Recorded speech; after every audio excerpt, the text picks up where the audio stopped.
વાત કરીએ ભાવનગર શહેરની તો ભાવનગર મહાનગરપાલિકા અને રેલવે વિભાગ વચ્ચે ચાલતા વિવાદને લઈને એક મહત્વની બેઠક જે છે તે શરૂ થઈ છે। તો શહેરના હાદાનગર વિસ્તારમાં મહાનગરપાલિકાના હદ વિસ્તારમાંથી નીકળતો ડીપી રોડ જે છે તે રેલવે વિભાગ દ્વારા બંધ કરી દેવામાં આવ્યો હતો।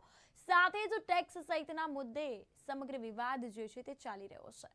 મુખ્ય રસ્તો બંધ થવાથી આસપાસના શહેરીજનોને આરોગ્યની સુવિધા માટે પણ 5 કિલોમીટર દૂરથી જવું પડી રહ્યું છે। અને આ વિવાદને લઈને ભાવનગરના મેયર અધ્યક્ષસ્થાને મહાનગરપાલિકાની કચેરીમાં મહત્વની બેઠક જે છે તે શરૂ કરાઈ છે, જેમાં કલેક્ટર રેલવેના ડીઆરએમ રવીશકુમાર અને કમિશનર એનવી ઉપાધ્યાય તેમજ પદાધિકારીઓ ઉપસ્થિત રહ્યા હતા।